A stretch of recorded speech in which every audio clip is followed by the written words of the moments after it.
muliakan namanya.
Rasa syukur kami, rasa terima kasih kami, rasa hormat kami kepada Tuhan di atas segala Tuhan, Raja di atas segala Raja.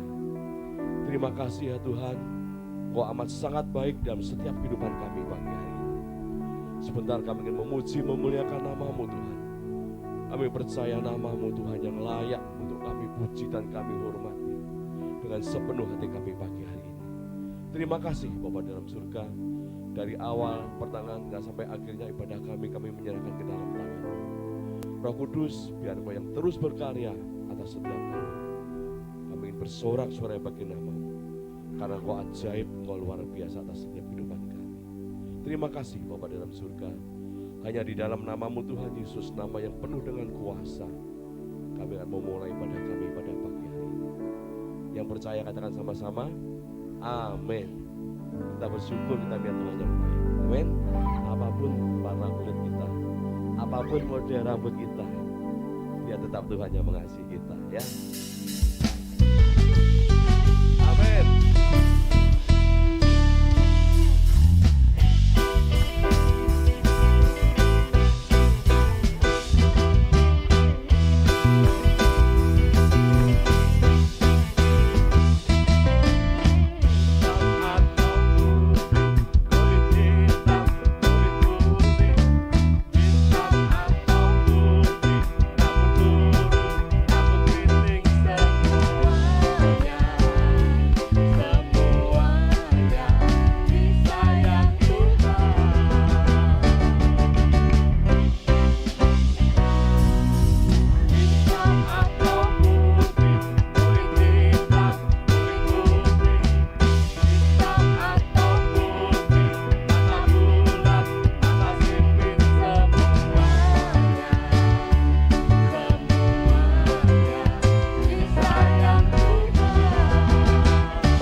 Ya Tuhan yang mengasihi kita semua. Apapun keadaan kita, apapun masalah kita, apapun kulit warna kita, apapun rambut kita, itu Tuhan yang mengasihi kita, Tuhan yang baik. Kita tetap percaya, Dia masih sangat baik atas hidup kita semua pada pagi hari ini. Terima kasih Tuhan.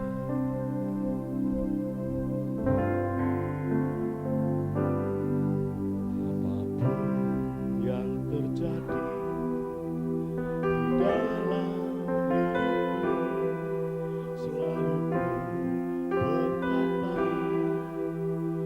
Tuhan Yesus baik.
dalam lagi. Katakan ku sembah Kau.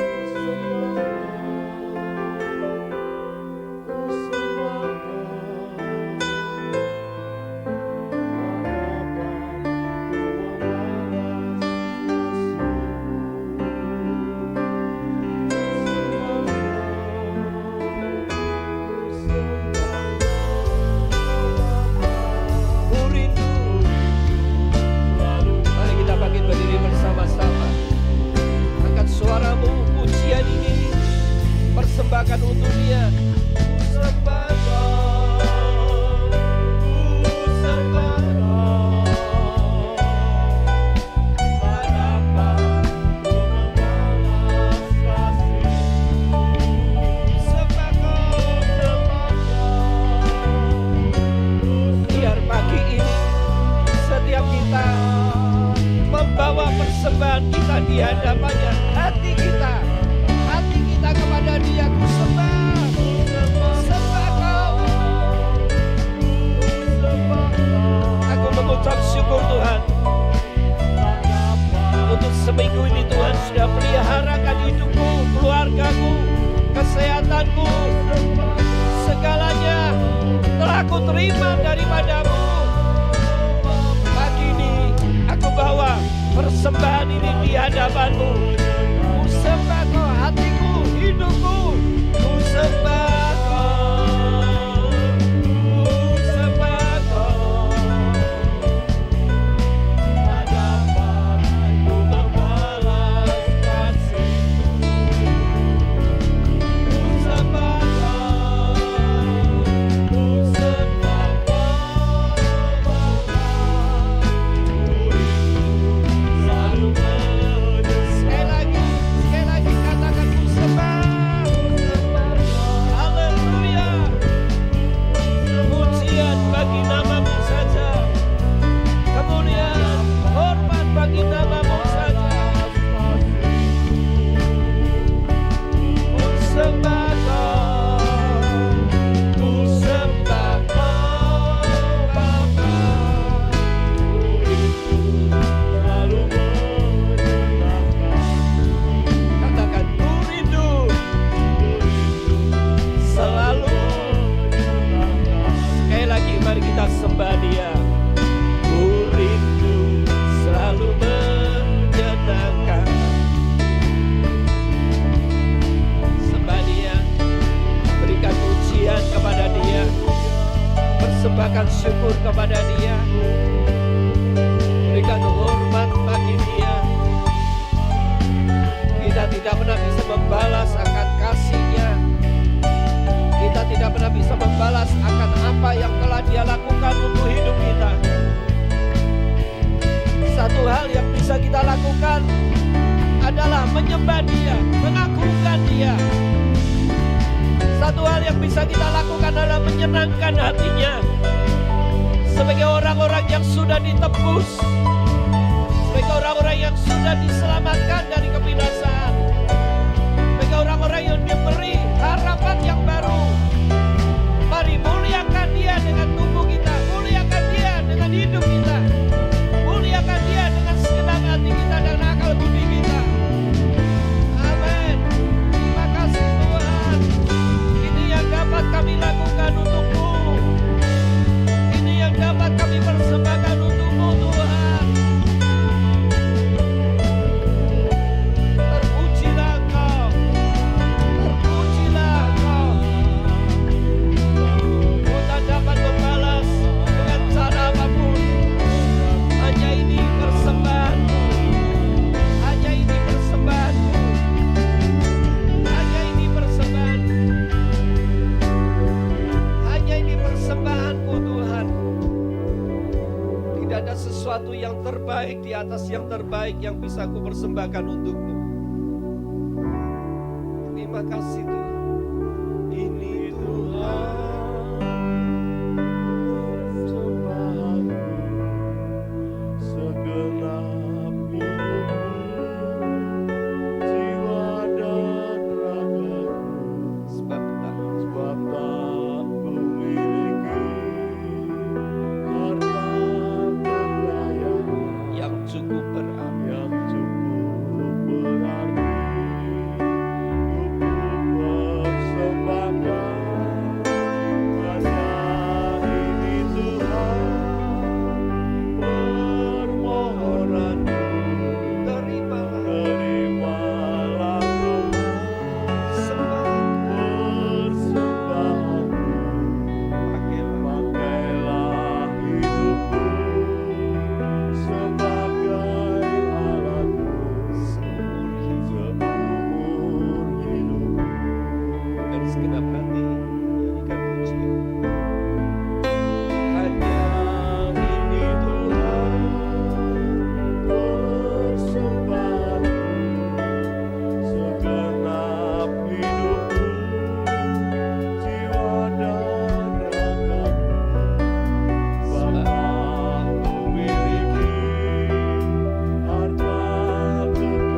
adalah menyenangkan-Mu.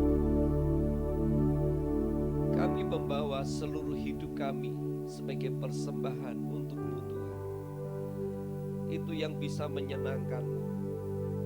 Hati kami, hidup kami, seluruh keberadaan kami, kami bawa di hadapan-Mu pagi ini sebagai ungkapan rasa syukur kami kepada-Mu, sebagai rasa hormat kami, ketulusan hati kami, kasih kami di hadapan-Mu. Kau yang sudah mengambil kami dari lubang kubur, Kau yang sudah menyelamatkan kami dari kebinasaan kekal. Engkau yang memberikan kepada kami harapan baru, bahwa di dalam Engkau kami akan menerima keselamatan kekal. Bahkan lebih daripada itu, selama kami ada di bumi ini, Engkau berjanji menyertai kami. Bersama seluruh keturunan kami, Engkau memberkati kami. Tuhan, tidak ada sesuatu apa yang bisa kami lakukan untuk-Mu kecuali kami belajar menyenangkan-Mu. Terimalah persembahan pujian, hormat kami untuk-Mu sebagai rasa syukur kami di hadapan-Mu pagi ini. Kami siapkan bejana kami yang sejak datang dari rumah kami siapkan untuk Kau isi, Kau penuhi.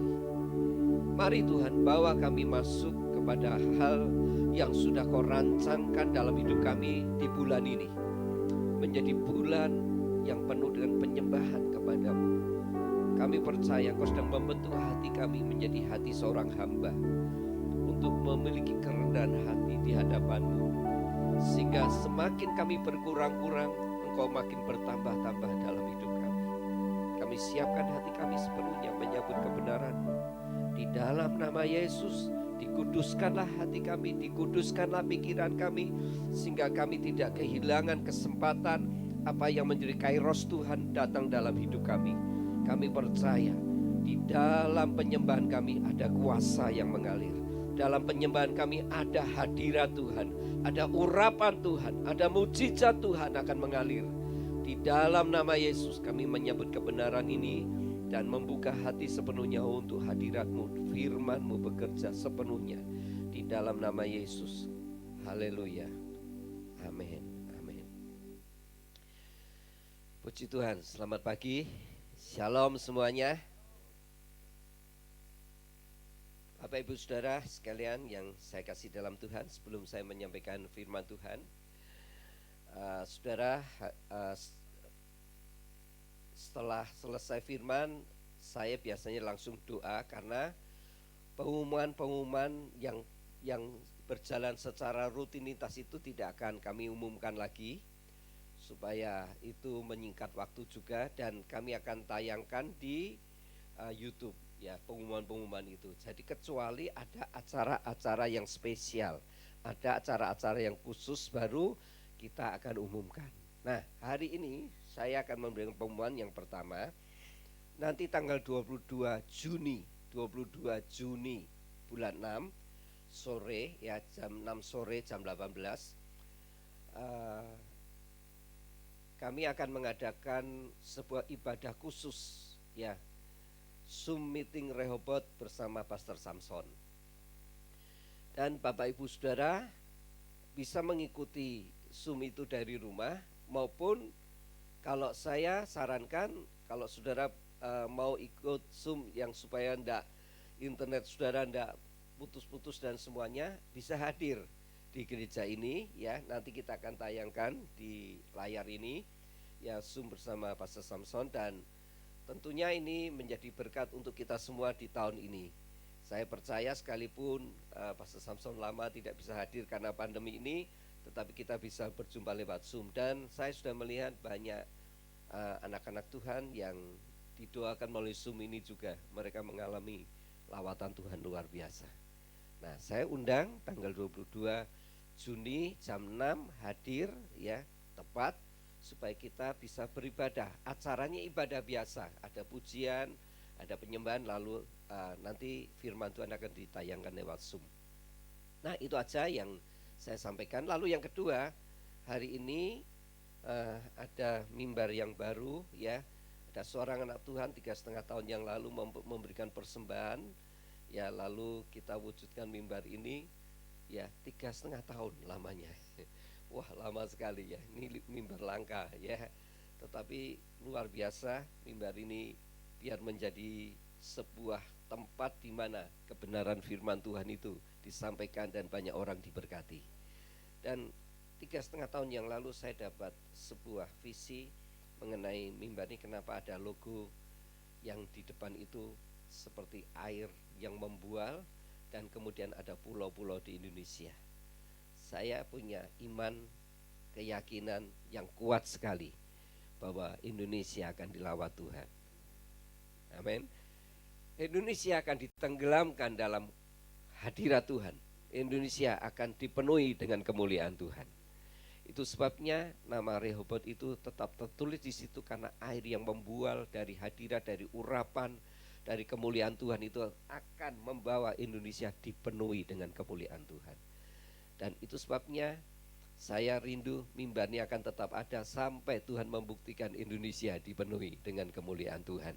Nah, itu sebabnya saya bersyukur sekali, saya berterima kasih kepada seorang keluarga yang telah memberikan persembahan 3,5 tahun yang lalu, baru terwujud sekarang ini. Tadi malam tiba-tiba kemarin telepon, lalu diantarkan ke sini dari Surabaya. Ya, saya bersyukur ya, akhirnya jadi juga ya.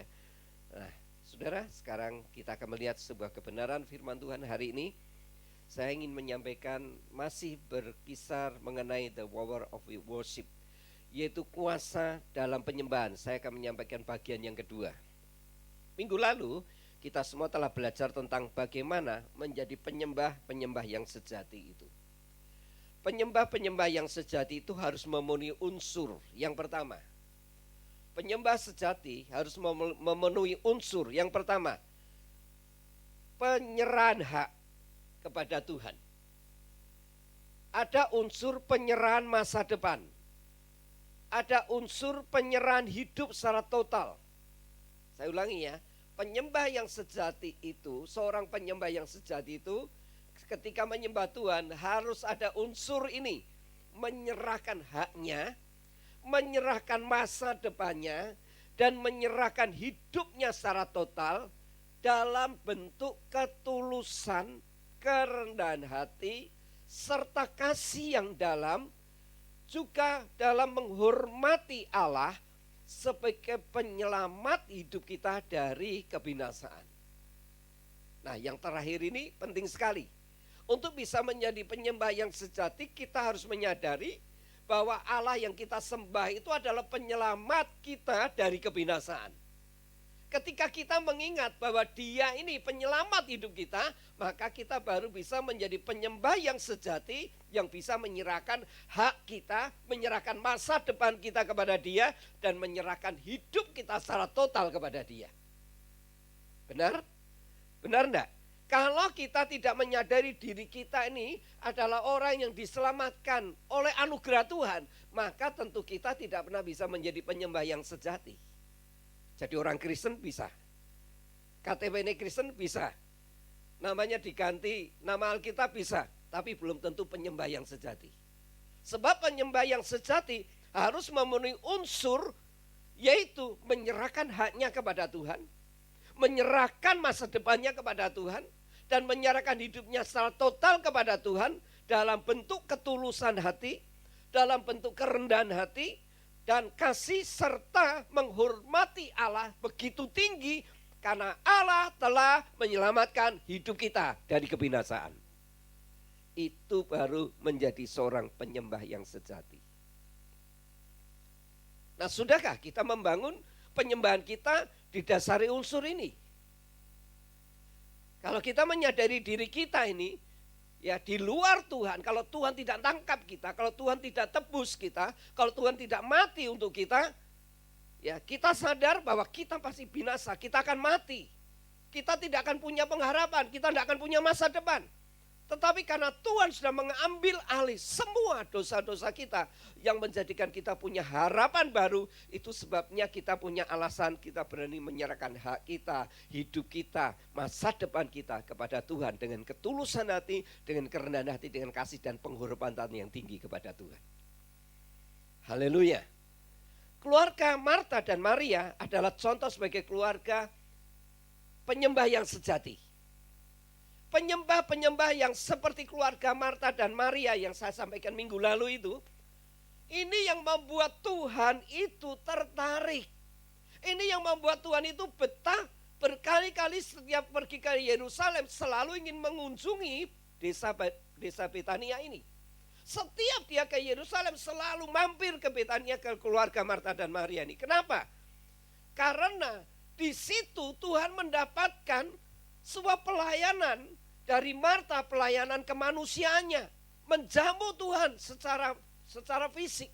Tetapi Maria juga menjamu Tuhan secara ilahi. Tuhan mendapatkan sesuatu yang memuaskan hatinya secara fisik dan secara ilahi. Keluarga ini memberikan penyembahan yang sejati. Dikala mereka sedang diliputi kesedihan ketika saudaranya namanya Lazarus meninggal, mereka tidak beralih, mereka tidak berubah. Mereka tetap memberikan penyembahan dalam bentuk pengakuan iman, hormat, serta kerendahan hati di hadapan Tuhan Yesus. Mereka tidak berubah. Kita semua dapat melihat dampak dari penyembahan yang sejati dari keluarga Marta dan Maria, yaitu melahirkan kuasa dari surga turun atas mereka. Akhirnya mereka melihat kemuliaan Allah yang luar biasa. Lazarus yang sudah mati dan dikubur 4 hari, hari itu dibangkitkan oleh Yesus. Penyembah-penyembah yang berkenan kepada Tuhan pasti akan melahirkan kuasa dan kemuliaan dari Tuhan. Hari ini kita akan belajar bagian yang kedua tentang ada kuasa dalam penyembahan. Kita sudah melihat dari keluarga siapa? Marta dan Maria. Sekarang kita akan melihat dari sisi yang lain lagi. Ada kuasa dalam penyembahan. Yang pertama tadi saya katakan, penyembahan itu harus ada unsur ketulusan, kerendahan hati, kasih, dan hormat kepada Tuhan yang telah menyelamatkan hidup kita. Sekarang penyembahan yang sejati harus ada unsur ini, menyediakan ruang khusus bagi Tuhan. Katakan dengan saya, ruang khusus untuk Tuhan. Penyembahan yang sejati itu harus ada ruang khusus untuk Tuhan. Artinya seperti ini. Ketika kita menyediakan ruang khusus hati kita saat menyembah Tuhan, hal ini akan menyebabkan Tuhan senang akan mengunjungi kita. Dan firman Tuhan berkata, di mana ada hadirat Tuhan di situ, pasti ada kemerdekaan. Di mana ada hadirat Tuhan di situ, pasti ada mujizat. Jadi kita harus menyediakan apa? Ruang khusus. Sekali lagi katakan bersama saya, ruang khusus. Mari kita baca firman Tuhan hari ini dalam 2 Raja-Raja 4 ayat 8 sampai 10. 2 Raja-Raja 4 ayat 8 sampai 10. Perhatikan ayat ini. Ada sebuah kisah di mana menunjukkan seperti tema yang kita lihat hari ini. Penyembahan yang sejati harus ada ruang khusus bagi Tuhan. Harus menyediakan ruang khusus bagi Tuhan. 2 Raja-Raja 4 mulai ayat 8. Pada suatu hari Elisa pergi ke Sunem. Di sana tinggal seorang perempuan kaya yang mengundang dia makan. Dan seberapa kali ia dalam perjalanan, singgahlah ia ke sana untuk makan. Berkatalah perempuan itu kepada suaminya, sesungguhnya aku sudah tahu bahwa orang yang selalu datang kepada kita itu adalah abdi Allah yang kudus. Baiklah, kita membuat sebuah kamar atas yang kecil yang berdinding batu, dan kita menaruh di sana baginya sebuah tempat tidur, sebuah meja, sebuah kursi dan sebuah kandil. Maka apabila ia datang kepada kita, ia boleh masuk ke sana. Perhatikan saya kembali. Kisah ini menceritakan tentang Nabi Elisa dan perempuan Sunem. Setiap Nabi Elisa pergi ke daerah Sunem, keluarga ini selalu menjamu makan Elisa. Dan dikatakan dalam firman Allah beberapa kali dalam perjalanan Elisa ke daerah Sunem, keluarga ini selalu menjamu makan, selalu menjamu makan. Satu saat wanita Sunem ini curhat, rasan-rasan, menyampaikan isi hatinya kepada suaminya. Apa yang disampaikan kepada suaminya? Wanita ini mengamati Nabi Elisa beberapa kali datang ke Sunem, berapa kali bertemu dengan keluarganya. Wanita ini menyimpulkan bahwa Elisa adalah abdi Allah yang kudus. Waktu itu ada banyak nabi, saudara. Ya, waktu itu banyak nabi. Ya, banyak sekali nabi. Tetapi wanita ini menemukan Nabi Elisa ini adalah abdi Allah yang kudus. Karena dia melihat ini adalah nabi Allah yang kudus, yang benar-benar hidup sesuai dengan firman Tuhan. Lalu wanita ini menyampaikan kepada suaminya kalau ia punya keinginan akan membuatkan sebuah kamar dari batu beserta segala kelengkapannya. Kamar itu dibangun, lalu di dalamnya diisi fasilitas. Ada tempat tidur, ada meja, ada kursi, ada kandil atau pelita. Apa toh yang menjadi tujuan atau motivasi wanita ini? Ingin menyiapkan sebuah kamar dengan segala perlengkapannya bagi Nabi Elisa. Analisa saya, saudara, saya katakan ini analisa saya. Seperti ini, kalau tadinya Nabi Elisa hanya sekedar mampir untuk dijamu makan dan setelah itu pergi, setelah makan langsung pergi. Sekarang wanita ini telah memantapkan hatinya untuk menjadikan Nabi Elisa menjadi tamu tetap di rumahnya. Saya ulangi ya, analisa saya, tadinya Nabi Elisa ini hanya dijamu makan setelah itu pulang atau pergi. Tapi sekarang wanita ini telah memantapkan hatinya untuk menjadikan Nabi Elisa tamu tetap di rumahnya. Tamu tetap di rumahnya. Mengapa wanita ini ingin memberikan pelayanan kepada Nabi Elisa ini sebagai tamu tetap di rumahnya? Karena wanita ini melihat Nabi Elisa adalah nabi atau hamba Tuhan yang benar. Hamba Tuhan yang kudus, yang benar. Yang kedua, karena wanita ini percaya dan hidup takut akan Tuhan. Bahwa Nabi Elisa ini utusannya Tuhan. Nah tentu apa yang dilakukan wanita Sunem ini terhadap Nabi Elisa, itu merupakan suatu tindakan yang sesuai dengan firman Tuhan. Itu sebuah tindakan yang persis sesuai apa yang dikatakan firman Tuhan. Di mana firman itu? Mari kita lihat Matius 10 ayat 40 sampai 42. Tindakan wanita Sunem ini terhadap Nabi Elisa menjadikan dia menjadi tamu tetap, dijamu, dilayani dengan baik. Ini adalah sebuah tindakan yang sesuai dengan firman Tuhan. Di mana firmannya? Matius 10 40 sampai 42. Mari kita lihat ayat ini. Matius 10 ayat 40 sampai 42. Barang siapa menyambut kamu, ia menyambut aku. Dan barang siapa menyambut aku, ia menyambut dia yang mengutus aku. Barang siapa menyambut seorang nabi sebagai nabi, ia akan menerima upah nabi. Dan barang siapa menyambut seorang benar sebagai orang benar, ia akan menerima upah orang benar. Dan barang siapa memberi air sejuk secangkir saja pun kepada salah seorang yang kecil ini, karena ia muridku, aku berkata kepadamu, sesungguhnya ia tidak akan kehilangan upahnya daripadanya. Nah Yesus sendiri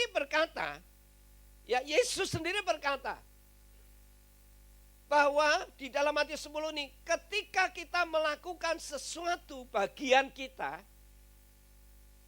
sesuai dengan wanita Sunem ini, sebenarnya upah kita itu tidak hilang. Apa yang kita berikan itu tidak hilang. Dikatakan ia tidak akan kehilangan upah daripadanya. Wanita ini karena telah memperhatikan segala kebutuhan Nabi Elisa dalam tempat, dalam tempat tinggal serta kebutuhan Nabi Elisa ketika ada di daerah Sunem, maka wanita ini sama halnya sedang melayani Tuhan yang mengutus Nabi Elisa. Saudara, zaman itu, karena zaman itu Yesus belum ada di dunia, jadi nabi-nabinya yang diutus oleh Allah untuk menyampaikan segala kebenaran. Tetapi pada zaman Yesus ketika ada di dunia, ada orang-orang yang diberkati Tuhan dalam usaha, dalam bisnisnya, rela memberikan tenaganya, uangnya untuk mensupport pelayanan Yesus, seperti nama Maria Magdalena, seperti nama Yohana, seperti nama Susana. Coba saudara lihat Lukas 8 ayat 1-3. Saya tunjukkan kepada saudara ketika Yesus ada di dunia, Yesus ini pelayanan kemana-mana disupport dengan orang-orang yang sangat diberkati oleh Tuhan. Lukas 8 ayat 1-3 dikatakan seperti ini. Tidak lama sesudah itu Yesus berjalan berkeliling dari kota ke kota dan dari desa ke desa, memberitakan Injil Kerajaan Allah. Ke-12 muridnya bersama-sama dengan dia, dan juga beberapa orang perempuan yang telah disembuhkan dari roh-roh jahat atau berbagai penyakit, yaitu Maria yang disebut Magdalena yang telah dibebaskan dari 7 roh jahat, Yohana istri Kusa bendahara Herodes, Susana, dan banyak perempuan lain. Perempuan-perempuan itu melayani rombongan itu dengan kekayaan mereka. Anda bisa lihat, ini yang dilakukan oleh wanita Sunem ini kepada Nabi Elisa. Nah, saudara lihat, Marta yang kita lihat minggu lalu, setiap Yesus pergi ke Betania, ia selalu menjamu, melayani kemanusiaan Yesus. Sedang Maria selalu melayani keilahian Yesus. Mari saya mau tunjukkan kepada saudara tentang penyembahan yang sejati yang dimiliki wanita Sunem ini. Mari perhatikan lebih dalam lagi. Saudara lihat, wanita Sunem ini telah menyambut dan melayani Elisa dengan kasih, dengan ketulusan, dengan kerendahan hati dan penuh hormat. Yesus sendiri mengatakan, sambutan dan pelayanan wanita ini kepada Elisa ukurannya sama menyambut dan melayani Tuhan sendiri yang mengutus Nabi Elisa. Wanita Sunem ini telah menyediakan satu tempat yang khusus bagi Elisa di rumahnya sebagai tamu tetap. Bagaimana saudara bisa melihat dia menjadi tamu tetap? Karena dikatakan wanita ini telah membuat kamar secara khusus bagi Elisa. Kamar secara khusus bagi Elisa. Saudara lihat ini. Ini adalah bentuk wujud bahwa wanita ini telah menyediakan ruang yang spesial dalam hatinya kepada Tuhan yang ia hormati, yang ia kasih melalui utusannya ini. Anda tangkap berita ini? Wanita ini telah menyediakan ruang yang spesial dalam hatinya, diwujudkan dalam ruangan yang dibuat oleh dia itu, di mana ruang spesial hatinya itu siapa? Untuk Tuhan. Tuhan yang telah mengutus nabinya, sehingga ruang spesial itu diberikan kepada Nabi Allah ini. Wanita ini telah mengundang Tuhan sebagai tamu tetap dalam hidupnya. Mari saudara dengarkan kebenaran firman Tuhan hari ini. Wanita Sunem ini memberikan sesuatu penyembahan yang sejati kepada Tuhan. Seorang penyembah yang sejati itu selalu ada unsur apa tadi? Ketulusan. Ada unsur apa lagi? Kasih. Ada unsur apa lagi? Kerendahan hati. Serta penghormatan kepada Tuhan. Yang kedua, seorang penyembah yang sejati itu selalu menyediakan ruang hatinya untuk Tuhan mendapat tempat prioritas yang pertama. Ada tempat yang khusus dalam hati kita yang tidak boleh diisi oleh siapapun dan apapun kecuali hanya untuk Tuhan Yesus. Dengarkan semua orang Kristen. Dengarkan semua anak-anak Tuhan. Dengarkan ini baik-baik. Seorang penyembah yang sejati itu adalah seorang yang menyediakan tempat hatinya tidak boleh diisi oleh siapapun dan apapun kecuali Tuhan Yesus. Seperti wanita Sunem nih menyediakan ruang khusus hanya untuk Elisa supaya menjadi tamu tetap. Setiap Elisa datang tinggal di situ. Setiap Elisa datang tidak kemana-mana, tinggal di situ.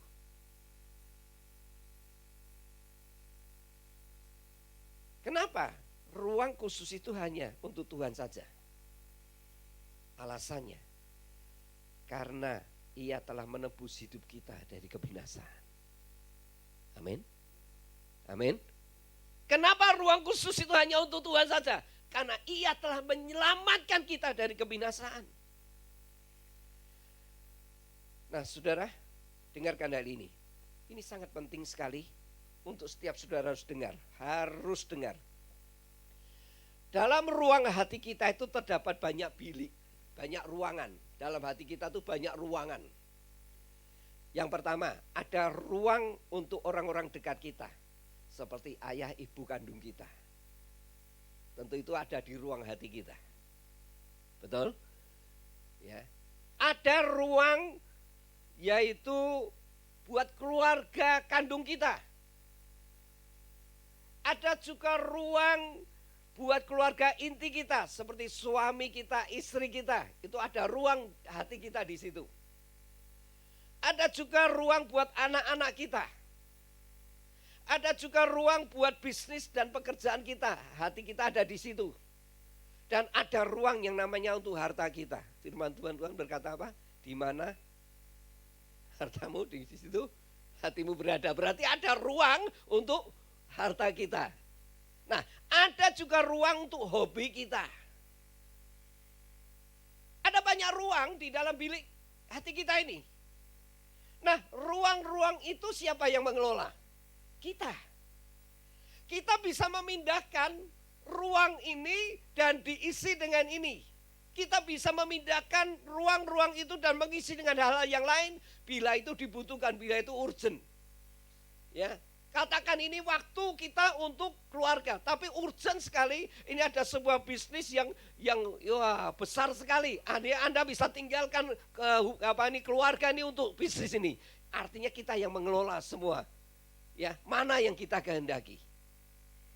Namun dengar ini, ada satu hal yang saudara dan saya harus tahu adalah kita harus menyediakan satu ruang, katakan satu ruang, sekali lagi, satu ruang hati kita khusus untuk Tuhan dan hadiratnya. Anda setuju? Anda setuju? Anda setuju? Dan coba pertanyaan saya berikutnya. Setelah kita sediakan ruang khusus untuk Tuhan dan hadiratnya, kita boleh memindahkan ruang apapun yang kita kelola, tapi dengan yang satu ini, khusus ruang untuk Tuhan Yesus ini, kita tidak boleh mengisi ruang hati kita itu yang sudah kita khususkan kepada Tuhan, diberikan atau dipakai untuk yang lain. Diberikan atau dipakai untuk yang lain. Kenapa kita tidak boleh mengisi ruang hati kita yang telah kita khususkan untuk Tuhan untuk diisi dengan hal yang lain, termasuk orang-orang dekat kita sekalipun? Alasannya adalah yang pertama, karena setiap kita itu berasal dari Tuhan yang menciptakan kita. Setuju? Karena kita berasal dari Tuhan yang menciptakan kita. Kita ada ini bukan karena ya ayah ibu kita, bukan. Kalau Tuhan tidak mengendaki kita lahir, ya tidak ada di dunia ini. Kita ada ini karena Tuhan yang menciptakan kita. Yang kedua, karena kita telah ditebus dari cara hidup kita yang sia-sia, yang hampir membawa kita kepada kebinasaan untuk selama-lamanya. Melalui apa? Melalui korban Yesus yang rela mati di atas kayu salib, sampai mencurahkan darahnya yang tidak ternilai harganya itu, kita telah ditebus dengan darahnya yang mahal sekali. Jadi mengapa kita harus menyediakan ruang khusus kepada Tuhan yang tidak boleh diisi, diganti dengan apapun? Karena kita adalah orang-orang yang tidak memiliki hidup ini lagi. Hidup kita bukan milik kita, hidup kita milik Tuhan yang telah menebus kita. Kita adalah orang-orang yang berhutang nyawa kepada Tuhan. Siapapun orang dekat kita tidak bisa menyelamatkan kita kecuali Tuhan. Katakan amin. Karena jaminan keselamatan itu hanya ada di dalam Tuhan. Sehingga kita tidak boleh menukar ruang apapun yang sudah kita khususkan kepada Tuhan. Karena yang dapat memberikan jaminan akan masa depan kita dan keturunan kita hanya Tuhan Yesus. Kenapa kita tidak boleh menukar dan mengisi ruang hati kita yang kita khususkan kepada Tuhan dan hadiratnya kepada hal yang lain? Karena yang dapat melindungi, menjaga segala penyakit, segala bala sampar hanya Tuhan. Amin. Kenapa kita tidak boleh mengisi ruang hati kita yang kita khusus kepada Tuhan dengan hal yang lain? Karena yang bisa memberkati hidup kita dan keluarga kita hanya Tuhan Yesus. Itu sebabnya kita boleh mengisi ruang-ruang bilik kita dengan apapun. Tapi yang satu ini jangan pernah digantikan oleh apapun. Katakan amin. Itu sebabnya firman Tuhan hari ini memberikan dorongan yang kuat. Dan oleh pertolongan Roh Kudus, saya mendorong saudara, kita semua didorong oleh firman Tuhan ini, berikan satu ruang hati kita yang spesial, khusus buat Tuhan. Jangan pernah ruang hati itu diisi atau digantikan oleh siapapun dan apapun. Sekali lagi, jangan pernah siapapun diizinkan mengisi ruang hati kita yang telah kita khususkan buat Tuhan. Artinya Anda dan saya adalah seorang penyembah-penyembah yang sejati. Kalau setiap kita memiliki komitmen secara konsisten sepakat dalam keluarga kita. Yang pertama, untuk memberikan ruang hati kita kepada Tuhan Yesus secara khusus. Yang kedua, memberikan waktu kita kepada Tuhan Yesus secara khusus. Yang ketiga, untuk mempersembahkan tenaga kita buat Tuhan secara khusus. Yang keempat, untuk membawa persembahan harta kita kepada Tuhan secara khusus. Yang kelima, untuk melayani Tuhan secara khusus sesuai talenta yang Tuhan berikan kepada kita. Seperti komitmen wanita Sunem ini dengan suaminya, maka kita akan melihat hal-hal ini bakal terjadi dalam hidup kita. Mau tahu? Mau tahu? Mari kita lihat 2 Raja-Raja 4 ayat 11 sampai 14. Kalau kita punya komitmen dalam hidup kita bersama keluarga, berani memberikan ruang khusus hati kita kepada Tuhan secara khusus, berani memberikan waktu kita kepada Tuhan secara khusus, berani mempersembahkan tenaga kita buat Tuhan secara khusus, berani membawa persembahan harta kita kepada Tuhan secara khusus, berani melayani Tuhan secara khusus sesuai talenta yang Tuhan berikan kepada kita, bukan diberikan kepada dunia, maka komitmen wanita Sunem ini dan suaminya, seperti komitmen wanita Sunem dan suaminya ini, maka hal ini juga akan terjadi dalam hidup kita. Apa yang terjadi dengan wanita Sunem dan suaminya ini? 2 Raja-Raja 4 ayat 11 sampai 14. Pada suatu hari datanglah ia ke sana. Ini maksudnya Nabi Elisa datang ke rumahnya. Lalu masuklah ia ke kamar atas dan tidur di situ. Kemudian berkatalah ia kepada Gehazi bujangnya, panggillah perempuan Sunem itu. Lalu dipanggilnyalah perempuan itu dan dia berdiri di depan Gehazi. Elisa telah berkata kepada Gehazi, cobalah kepadanya, sesungguhnya engkau telah sangat bersusah-susah seperti ini untuk kami. Apakah yang dapat ku berbuat bagimu? Adakah yang dapat ku bicarakan tentang engkau kepada raja atau kepada tentara? Jawab perempuan itu, aku ini tinggal di tengah-tengah kaumku. Kemudian berkata Elisa, apa yang dapat ku perbuat baginya? Jawab Gehazi, ia tidak mempunyai anak dan suaminya sudah tua. Kembali perhatikan kepada saya, saudara. Satu saat Nabi Elisa datang ke daerah Sunem dan menumpang di rumah wanita ini dengan segala fasilitas yang telah disediakan oleh keluarga ini. Tiba-tiba Elisa meminta bujangnya Gehazi memanggil wanita Sunem ini. Mari kita lihat sebuah kebenaran dari firman Tuhan yang lebih dalam hari ini. Lihat ini. Elisa bertanya melalui Gehazi, apa yang harus ku perbuat bagimu? Elisa bertanya kepada Gehazi untuk nanyakan kepada wanita ini, apa yang harus kuperbuat bagimu? Tetapi wanita Sunem ini menjawab apa? Aku ini tinggal di tengah-tengah kaumku. Maksudnya apa ayat ini? Artinya apa ayat ini? Aku ini tinggal di tengah-tengah kaumku. Kok jawabannya wanita Sunem ini seperti ini? Artinya seperti ini.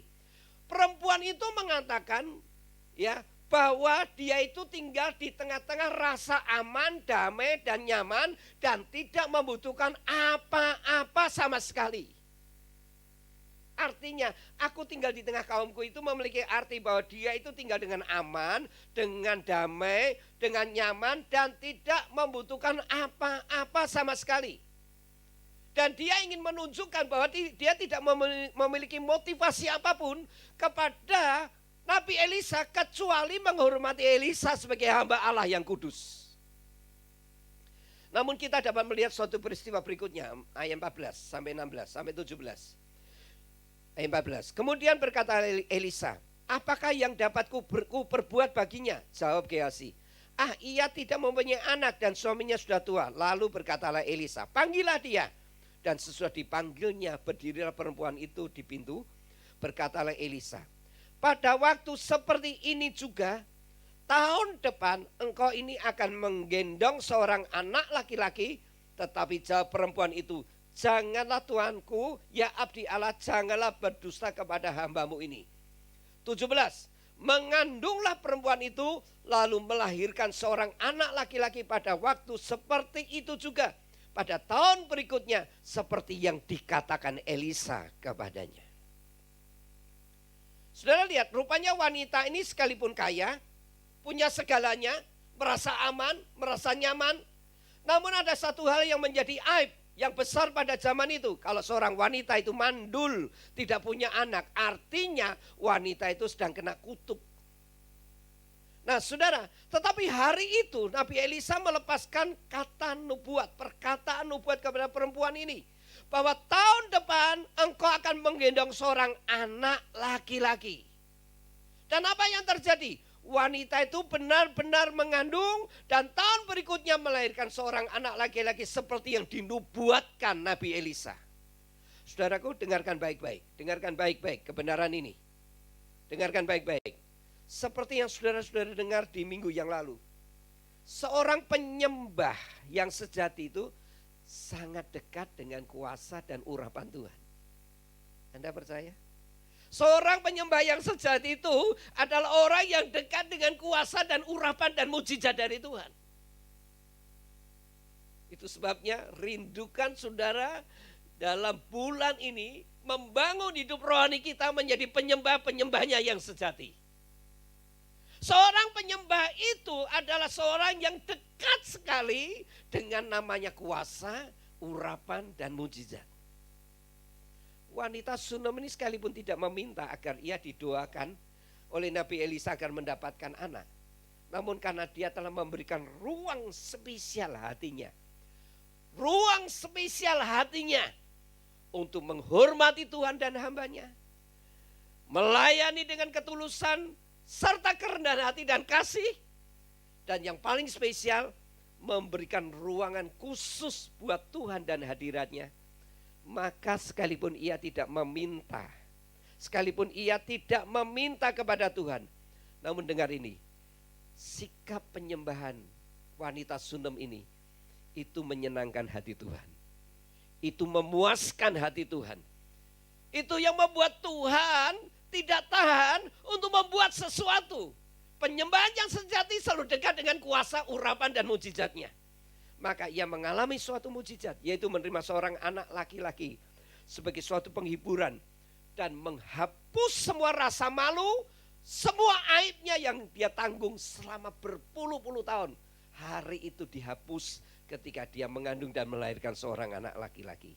Jadi setiap kita dapat melihat bagaimana karya Allah itu didemonstrasikan bukan karena suatu permohonan dengan meminta-minta.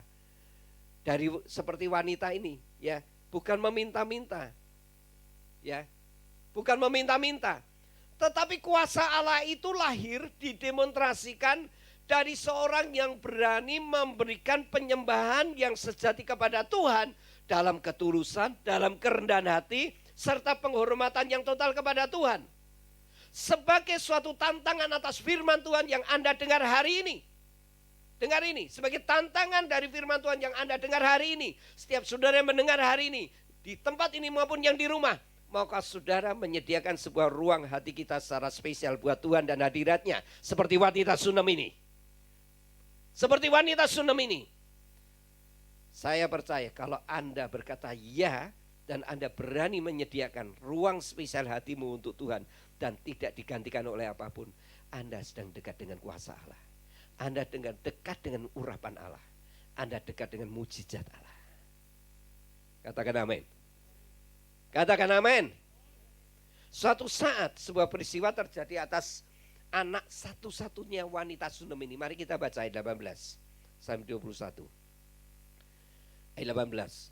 Setelah anak itu menjadi besar, pada suatu hari keluarlah ia mendapatkan ayahnya di antara penyabit-penyabit gandum. Tiba-tiba menjeritlah ia kepada ayahnya, aduh kepalaku, kepalaku. Lalu kata ayahnya kepada seorang bujang, angkatlah dia dan bawa kepada ibunya. Diangkatnyalah dia, dibawanya pulang kepada ibunya. Duduklah dia di pangkuan ibunya sampai tengah hari. Tetapi sesudah itu matilah dia. Lalu perempuan itu membaringkannya dia di atas tempat tidur abdi Allah itu. Di ruang khusus yang dibuat oleh dia itu. Ditutupnyalah pintu dan pergi sehingga anak itu saja di dalam kamar.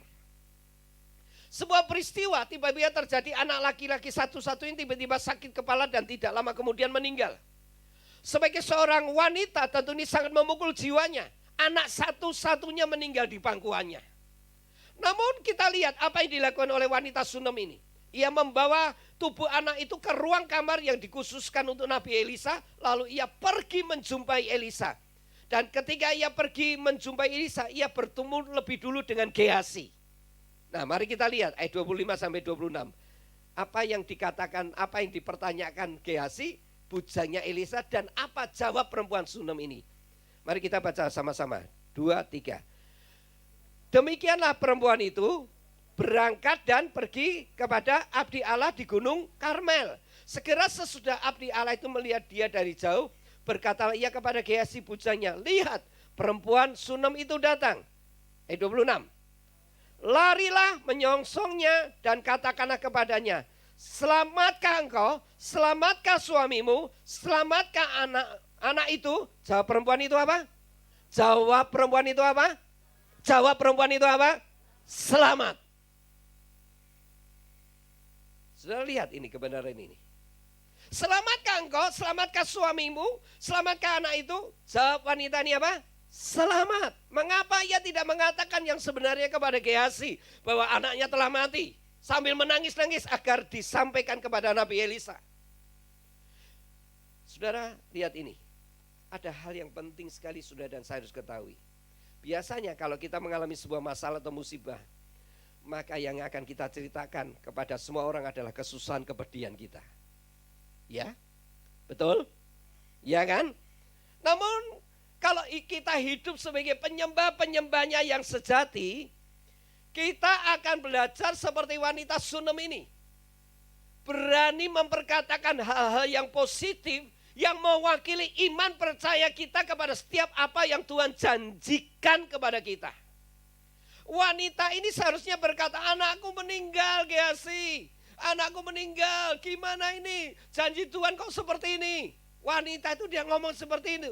Wanita itu berkata, anakku selamat. Nah ini perkataan iman. Perkataan yang membalikan keadaan.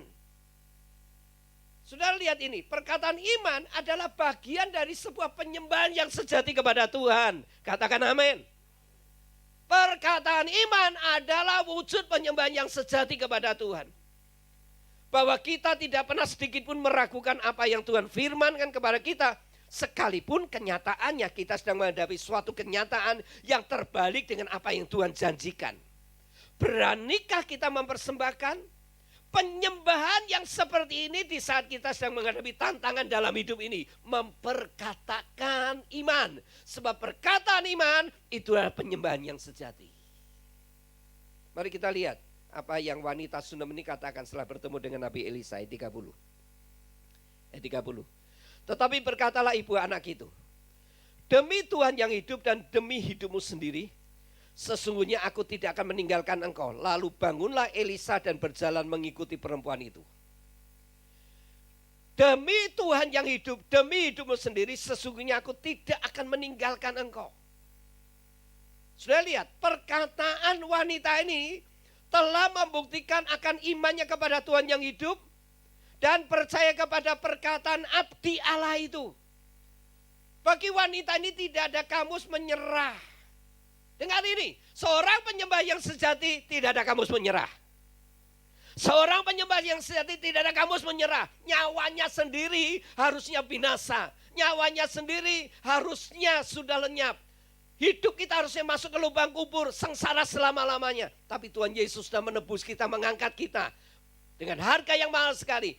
Kalau Yesus sendiri tidak menyayangkan nyawanya untuk menebus kita, apalagi dengan masalah-masalah hidup persoalan kita. Dia berjanji akan menyertai kita. Dia berjanji akan menjaga kita. Dia berjanji akan meluputkan kita. Dia berjanji akan menyembuhkan kita. Dia berjanji akan menyatakan kuasa kemuliaannya untuk kita. Amin. Mari saudara lihat kebenaran ini. Selama kita sedang ada dalam suatu masa percobaan, kita berani bertahan untuk tidak menyerah. Tidak menyerahkan ruang hati kita kepada kekhawatiran dan ketakutan, maka ruang hadirat Tuhan itulah yang akan, di ruang hadirat Tuhan itulah kita akan menemukan janji Tuhan yang hidup. Di ruang hadirat Tuhan itu kita akan menemukan kuasanya yang dahsyat. Di ruang hadirat Tuhan itu kita akan menemukan urapannya yang besar dan mujizatnya. Dan saya mau tunjukkan kepada saudara, di ruang khusus tempat Nabi Elisa berada itulah anaknya yang sudah mati dibaringkan hidup kembali. Hidup kembali.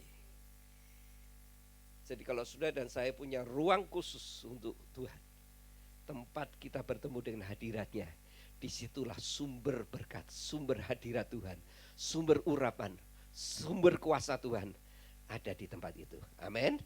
Amin. Jadi saudara dengar baik-baik, sebuah penyembahan yang sejati itu hanya ada di dalam diri seseorang yang menyembah berdasarkan ketulusan hati, kerendahan hati, kasih, penghormatan kepada Tuhan. Seperti Marta dan Maria.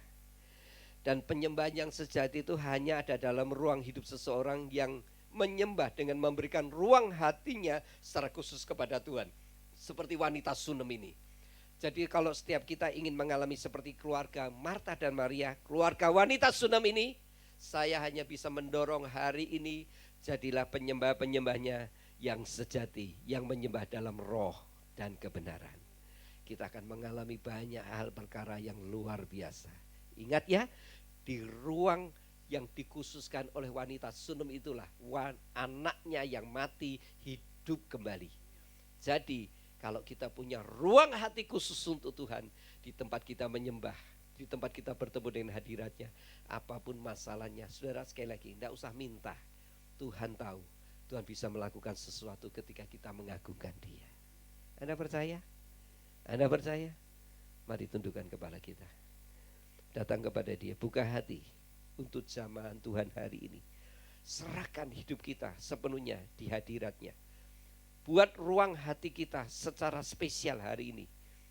Banyak ruang hati kita yang kita bagi-bagi, tapi berikan ruang hati kita secara spesial hari ini. Katakan, Tuhan, ini ruang hatiku, ambil alih seluruh hidupmu, ambil alih seluruh hidupku, di altarmu aku ingin menyembahmu. Mari sekali lagi saudara, sekali lagi, sediakan ruang hati kita. Sediakan ruang hati kita secara khusus. Kalau saudara ingin menjadi penyembahnya yang sejati, sediakan ruang hati kita secara khusus, seperti wanita Sunem ini. Haleluya, haleluya, haleluya. Buka hati kita untuk jamahan melalui firman-Nya, melalui kebenarannya. Buka hati kita untuk apa yang sedang Tuhan kerjakan pada hari ini. Saya percaya ada sesuatu yang baru yang sedang Tuhan mau kerjakan dalam hidup kita. Tuhan hanya minta berikan ruang hati kita secara spesial. Berikan ruang hati kita secara spesial. Berikan ruang hati kita secara spesial. Haleluya. Haleluya. Terima kasih Tuhan. Terima kasih Tuhan. Terima kasih Tuhan. Pujian bagi nama-Mu. Ku buka hati untuk jamahan-Mu, berserah penuh di hadirat-Mu.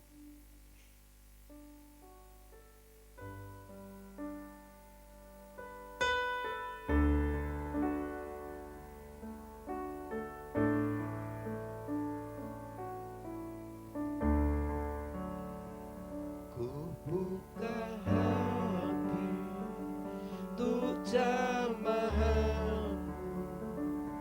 berserah penuh di hadirat.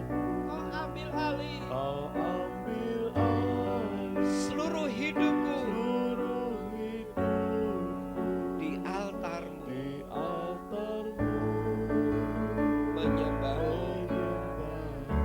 Ku buka hati untuk jamahan-Mu, berserah penuh di hadirat-Mu. Kau ambil alih seluruh hidupku di altar-Mu, menyembah-Mu. Ku buka hati jamahan-Mu, berserah penuh di hadirat-Mu.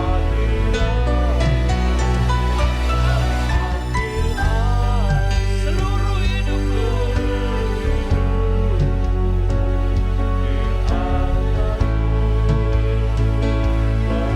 ku buka hati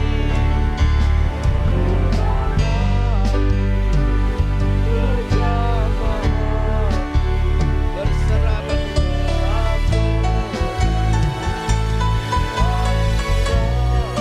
Kau ambil alih. Sambil kita menyanyikan pujian ini, renungkan firman-Nya. Hari ini Tuhan berbicara kepada kita, sediakan ruang khusus bagi Tuhan. Seperti wanita Sunem ini, kalau saudara ingin menjadikan saya menjadi penyembah yang sejati, Tuhan minta ruang khusus hatimu yang tidak boleh diberikan, diisi oleh siapapun dan apapun. Kita khususkan itu untuk Tuhan. Kita khususkan untuk Tuhan saja seperti wanita Sunem ini. Maka hadiratnya, urapannya, kuasanya akan hadir dalam penyembahanmu dan penyembahanku.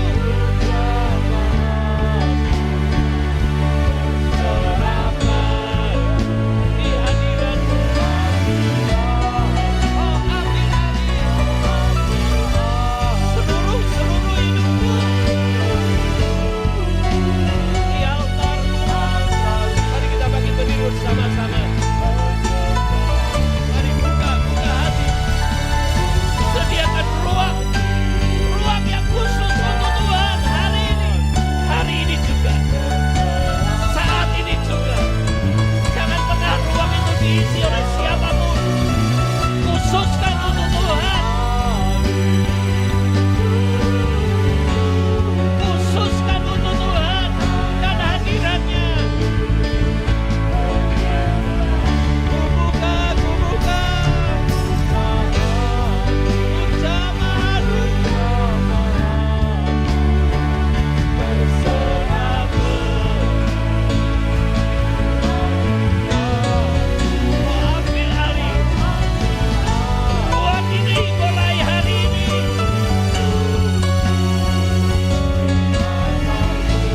Sekali lagi, ku buka hati untuk hadirat-Mu, untuk jamahan-Mu.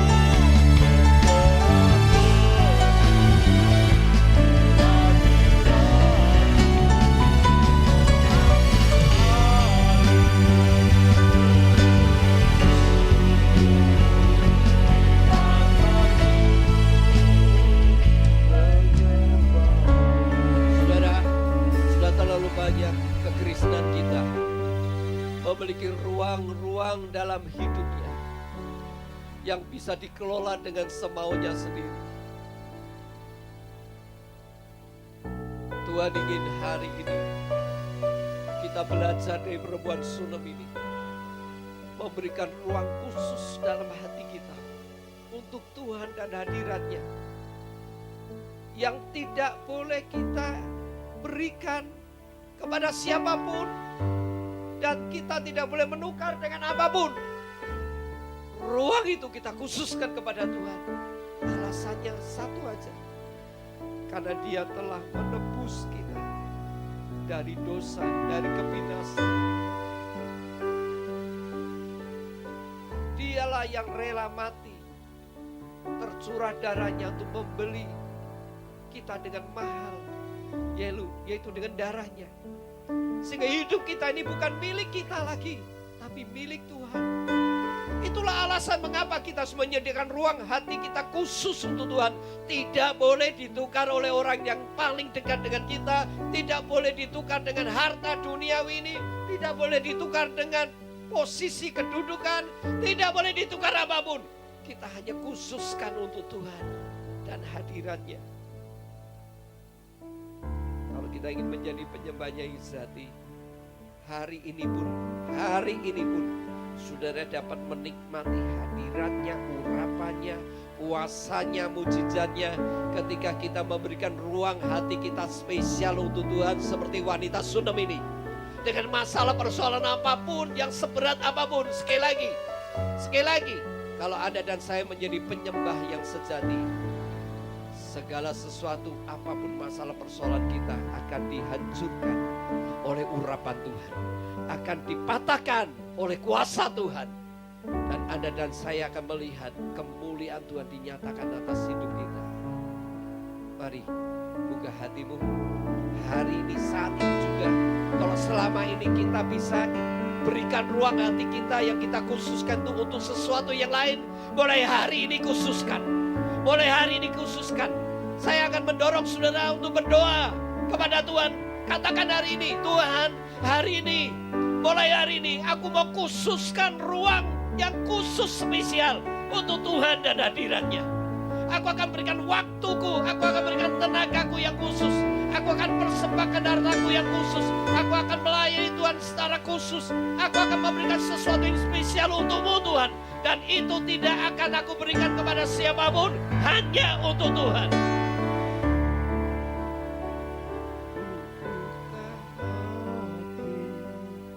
Untuk jamaahmu berserah penuh di hadiratmu. Katakan dengan sungguh-sungguh, Ambil mulai hari ini kau ambil alih ruang yang saya khususkan ini untukmu Tuhan. Menyembah dengan lembut, dengan sungguh-sungguh. Ku buka hati untuk jamaahmu berserah penuh. Berbahagialah hari ini Anda yang mendengar kebenaran firman Tuhan dan merespon dengan tepat, merespon dengan cepat. Seluruh hidupku Berbahagialah Anda. menyembah. Buka hati untuk jamaahmu berserah penuh di hadiratmu. Kau ambil alih seluruh hidupku di altarmu. Mari dengan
tempat spesial yang Anda dan saya khususkan untuk Tuhan.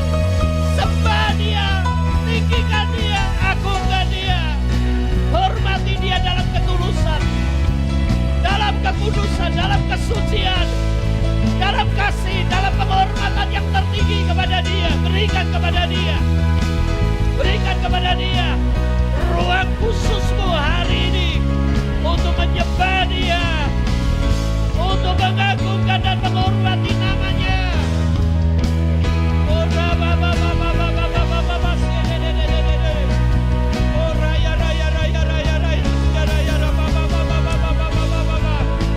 Di tempat itulah perjumpaanmu dengan hadirat Tuhan. Di tempat ruang khusus itulah perjumpaanmu dengan urapan dan kuasa Tuhan. Haleluya, jangan pernah diberikan kepada yang lain.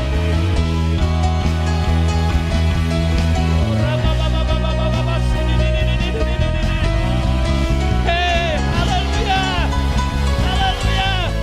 Mari masuk ke ruang kudusnya Tuhan. Masuk ke ruang yang kita khususkan untuk Tuhan. Masuk di dalamnya. Anda dan saya akan berjumpa dengan pribadinya.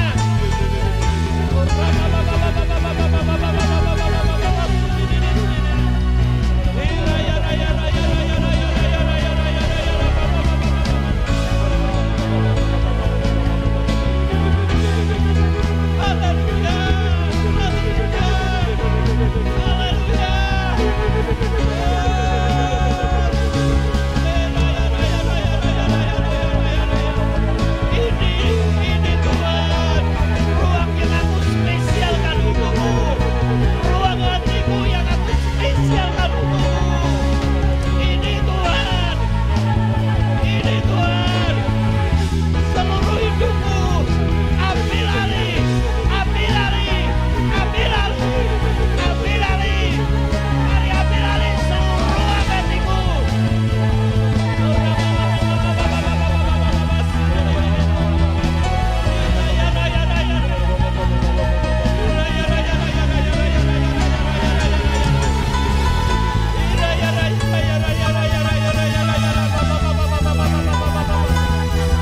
Sekali lagi jangan berikan ruang yang Anda khususkan itu hal yang lain. Ketika kau mengkhususkan untuk Tuhan, Tuhan pun akan membuat kau menjadi spesial di matanya.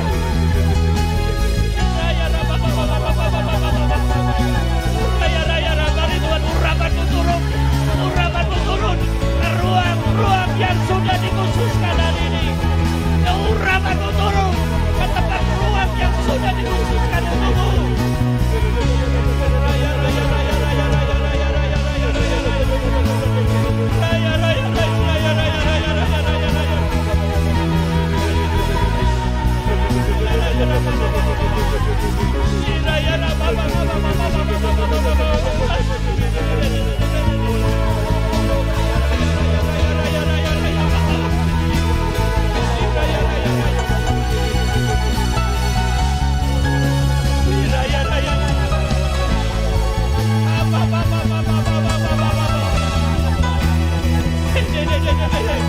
Tuhan tidak bisa digantikan dengan suamimu.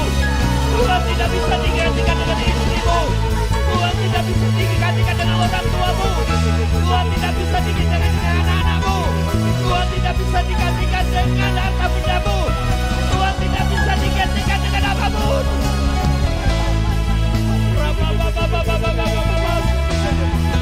Khususkan untuk Tuhan. Khususkan ruang hatimu untuk Dia dan hadiratnya.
mampukan kami menjadi penyembah-penyembah yang sejati, yang menyembah dalam roh dan dalam kebenaran. Itu sebabnya hari-hari ini Kau terus berbicara dalam kebenaran-Mu. Bagaimana menjadi penyembah yang sejati? Penyembah yang sejati harus ada unsur ketulusan hati, kasih, kerendahan hati, penghormatan yang tertinggi kepada Tuhan yang telah menebus kami dari kebinasaan. Penyembahan yang sejati adalah lahir dari hidup kami yang menyediakan ruang hati kami secara khusus untuk-Mu dan hadirat. Sehingga hari ini ada penyerahan hak atas hidup kami. Ada penyerahan masa depan kami untuk kepada-Mu. Ada penyerahan hidup kami secara total kepada-Mu. Karena kami tahu Engkau adalah Tuhan di atas segala Tuhan. Engkau adalah Allah di atas segala Allah, yang menjamin hidup kami dan masa depan kami serta keturunan kami. Terima kasih. Biarlah kami menjadi penyembah-penyembah yang sejati. Dan ketika Tuhan disenangkan, dipuaskan, dihormati, maka di ruang khusus hati, di hati kami ini, di mana Engkau akan turun dengan kuasa-Mu, dengan urapan-Mu, dengan mujizat-Mu. Dan kami percaya orang-orang yang menjadi penyembah sejati akan dekat sekali dengan kuasa dan urapan Tuhan. Terima kasih Tuhan. Kami bersyukur apa yang sudah Kau sampaikan hari ini. Biar hari-hari yang kami lewati, hari-hari di mana kami mempraktekkan menjadi penyembah-penyembah yang sejati. Seperti Marta dan Maria, seperti wanita sunam ini. Kami bersyukur hari ini Kau hadir melalui firman-Mu, melalui jamahan-Mu, melalui hadirat-Mu. Dan setiap kami akan meninggalkan pula itu tempat ini, bukan dengan sesuatu yang hampa. Hati kami diubah, hidup kami diperbaharui, roh kami dijamah, roh kami diperbaharui, sehingga kami menjadi manusia baru. Untuk kami menatap kehidupan rohani kami, masa depan kami penuh dengan pengharapan, penuh dengan kemenangan, penuh dengan sebuah pemikiran yang positif dan perkataan yang positif. Sebab kami tahu kami menyembah Tuhan yang hidup. Bapak Ibu Saudara yang saya kasih dalam Tuhan, sebelum Bapak Ibu Saudara meninggalkan tempat ini, percayalah hadiratnya dan urapannya hari ini telah turun dalam hidup kita, akan menyertai kita, akan bersama kita di sepanjang minggu ini. Ada sesuatu yang Tuhan kerjakan dalam hidup kita ketika Anda dan saya terus menyediakan ruang khusus hati kita untuk Dia, dan tidak pernah kita izinkan sesuatu yang lain mengambil alih. Mari angkat kedua tangan saudara hari ini sebelum Bapak Ibu sudah meninggalkan tempat ini. Terimalah anugerah yang baru dari Bapamu di surga. Dalam hadiratnya hari ini, turunlah kiranya berkat yang baru, anugerah yang baru turun dalam hidupmu, turun dalam hidup keluargamu, rumah tanggamu, di dalam kesehatanmu. Anugerah yang baru dilimpahkan kepada keluar masukmu, usaha pekerjaanmu, anak-anakmu. Kiranya anugerah yang baru dilimpahkan kepada setiap perjalanan hidupmu sepanjang minggu, sepanjang bulan ini. Dipenuhi dengan perkenanan Tuhan, dipenuhi dengan hadirat Tuhan, dipenuhi dengan urapan dan mujizat Tuhan, dipenuhi dengan kuasa Tuhan, dipenuhi oleh pertolongan Tuhan, dipenuhi oleh kebenaran daripada Tuhan. Kiranya anugerah ini melimpah turun atas hidup kita semuanya. Terimalah di dalam nama Yesus Kristus. Pengurapannya turun atas hidupmu hari ini, dan pengurapannya akan menuntun hari demi hari sampai Yesus datang yang kedua kali. Pulanglah, terimalah anugerah yang baru dari